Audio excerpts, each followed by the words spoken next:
রসগোল্লা এইভাবে তৈরি করলে চ্যাপ্টা হবে না, শক্ত হবে না, ভেতরে 100% রস ঢুকবে আর রসগোল্লা হবে একদম পারফেক্ট তুলোর মতো নরম তুলতুলে।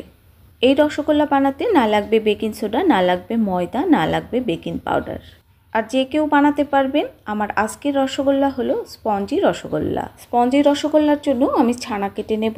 আমি এখানে ভিনেগার নিয়ে নিচ্ছি। আমি 5 টেবিল চামচ ভিনেগার নিয়েছি। আর 5 টেবিল চামচ ভিনেগারের জন্য 5 টেবিল চামচ জল নিতে হবে। যতটুকু ভিনেগার নেবেন ঠিক ততটুকুই কিন্তু জল নিতে হবে। এবার রসগোল্লা বানানোর জন্য আমি ছানা কেটে নেব। এর জন্য নিয়েছি আমি 1.5 কেজি দুধ। আমি আমুল গোল্ড ফুল ক্রিম দুধ নিয়েছি। আর মিষ্টি বানানোর জন্য কিন্তু সবসময় ফুল ক্রিম দুধটাই নিতে হবে। ফুল ক্রিম দুধ না নিলে মিষ্টিটা কিন্তু ভালো হবে না। ছানা থেকে জল ঝরানোর জন্য আমি আগে থেকেই স্ট্রেনারের উপর একটা কাপড় দিয়ে রেডি করে রেখেছি। এবার দুধটা আমি নেড়ে নেড়ে জাল দিয়ে নেব। চুলার আঁচটা কিন্তু হাই হিটে আছে। দেখবেন দুধটা যেন তলা থেকে না লেগে যায়।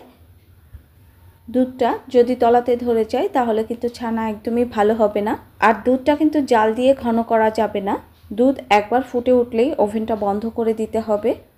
আপনার ছানা যদি পারফেক্ট না হয় মিষ্টি কখনোই ভালো হবে না, আপনি যেভাবেই বানান না কেন। ছানা ভালো না হওয়ার কারণেই কিন্তু মিষ্টি শক্ত হয়। যখন দেখবেন দুধটা ফুটে উপরে উঠে আসছে তখনই গ্যাস ওভেনটা বন্ধ করে দিতে হবে। এই তো আমি গ্যাস ওভেন বন্ধ করে দিয়েছি। এবার নেড়ে চেড়ে দুধের গরম ভাবটা কাটিয়ে নেব। রসগোল্লার ছানা কিন্তু কখনোই গ্যাস ওভেন জেলে ছানা কাটবেন না, তাহলে ছানাটা কিন্তু একদমই ভালো হবে না। আমি মাঝে মাঝে দুধটা নেড়ে দিচ্ছি, কারণ দুধের ওপর কোনো সর পড়তে দেওয়া যাবে না। আমি ঘড়ি ধরে প্রায় 4 থেকে 5 মিনিট পরে এই ছানাটা কিন্তু ভিনেগার দিয়ে কেটে নিচ্ছি। ছানাটা একবারে ভিনেগার ঢেলে কিন্তু আমি কাটবো না, অল্প অল্প ভিনেগার নিয়ে ছানাটা আস্তে আস্তে কেটে নেব। 1 হাতা ভিনেগার নিয়ে এইভাবে দুধের মধ্যে ডুবিয়ে আস্তে আস্তে ছেড়ে দিতে হবে। আপনাদের দুধ অথবা পাত্রের কারণে সময়টা কম বেশি লাগতে পারে। মোট কথা আপনার দুধের তাপমাত্রা 100% থেকে 85% হলে ছানা কেটে নিতে হবে। ভিনেগারটা দুধের মধ্যে দেওয়ার পর ঘড়ি ধরে 30 সেকেন্ড পর নেড়ে নেড়ে ছানাটা কেটে নিতে হবে। একটু ধীরে ধীরে কাটতে হবে, তাড়াহুড়ো করে কাটলে কিন্তু হবে না। মিষ্টির দোকানে যেভাবে ছানা কাটে আমি সেইভাবেই কিন্তু ছানা কেটে দেখাচ্ছি। সেমভাবেই আমি অল্প ভিনেগার দিয়ে ছানাটা আস্তে আস্তে কেটে নিচ্ছি। আর এই ছানাটা কিন্তু একটু নরম করে কাটতে হবে, কড়া করে কাটলে কিন্তু শক্ত হয়ে যাবে। ছানাটার দিকে একটু লক্ষ্য করবেন। আমার কিন্তু আর ভিনেগার লাগবে না, ছানাটা আমি নরম করে কেটে নিয়েছি। আমার 1.5 টেবিল চামচ ভিনেগার বেঁচে গেছে। আমার ছানাটা কাটা হয়ে গেছে। ছানাটা একটু লক্ষ্য করে দেখবেন, যখন ছানাটা দেখতে এরকম হবে তখন বুঝবেন ছানাটা নরম করে কাটা হয়ে গেছে। এবার আর দেরি করব না, তাড়াতাড়ি ছানা থেকে জল ঝরিয়ে নেব। আপনি ছানাটা যদি গরম জলের মধ্যেই রেখে দেন তাহলে ছানাটা অনেক কড়া হয়ে যাবে, আর এর ফলে মিষ্টিগুলো যত ভালো করেই বানান না কেন মিষ্টিগুলো পরে শক্ত হয়ে যাবে। আমি এবার ছানাটা ঠান্ডা জল দিয়ে ধুয়ে নেব, যতক্ষণ না পর্যন্ত ছানার মধ্যে থেকে গরম ভাব না যায়। ছানার ভেতর থেকে গরম ভাব চলে গেছে। এবার আমি ছানাটা ঝুলিয়ে রাখবো ছানার মধ্যে থেকে জলগুলো বের করার জন্য। এটা একটা রিকোয়েস্টেড ভিডিও ছিল। আপু আপনার জন্যই আজকে আমি এই ভিডিওটা শেয়ার করেছি। আরও অনেক মিষ্টির রিকোয়েস্ট ভিডিও আছে, সেগুলোও আমি এক এক করে দিয়ে দেব। আর এটাই হলো স্পঞ্জি রসগোল্লার ছানা। ততক্ষণ পর্যন্ত ঝুলিয়ে রাখবো যতক্ষণ জল পড়া বন্ধ না হয়। আর পাশেই কিন্তু আমি জল ফুটতে দিয়েছি, কারণ গরম জল আমার লাগবে। এবার মিষ্টি বানানোর জন্য আমি শিরা তৈরি করে নেব। আর মিষ্টি বানানো আমি কারিগরের কাছ থেকেই শিখে নিয়েছি। শিরাটা বানানোর জন্য আমি 5 কাপ চিনি দিয়ে দিচ্ছি। এবার দিয়ে দিচ্ছি 3 কাপ প্লাস হাফ কাপ জল। মিষ্টির দোকানে এই শিরাটা আরও একটু ঘন করে তৈরি করা হয়। আমি মিষ্টির দোকানের থেকে একটু পাতলা করেই শিরাটা তৈরি করেছি, কারণ আমরা যারা বাড়িতে তৈরি করি বা যারা নতুন তৈরি করবেন ঘন শিরাতে তৈরি করতে সমস্যা হবে, এর জন্য আমি মিডিয়াম শিরাতে তৈরি করে দেখাচ্ছি। এটা কিন্তু খুব বেশি পাতলা শিরা নয়, চিনি গলে ফুটে উঠলেই কিন্তু শিরাটা তৈরি হয়ে যাবে। এটা কোনো একতার বা দুতারের শিরা হবে না। আমি শিরাটা আর ফোটাবো না, এখন গ্যাস ওভেনটা বন্ধ করে রেখে দেব। আমি মিষ্টির দোকানের রেসিপিটাই আপনাদের সাথে শেয়ার করছি। এবার একটা থালার পেছনে আমি তেল মেখে নিচ্ছি, আর রসগোল্লার বলগুলো আমি এই থালার উপরেই রাখবো। তেল দেওয়ার কারণ হলো শিরাতে যখন মিষ্টিগুলো দেবেন খুব সুন্দরভাবে শিরার মধ্যে পড়ে যাবে। 4 থেকে 5 ঘন্টা পরে আমি এই ছানাটা দিয়ে মিষ্টি করছি। ছানাটা কিন্তু সম্পূর্ণ রেডি হয়ে গেছে।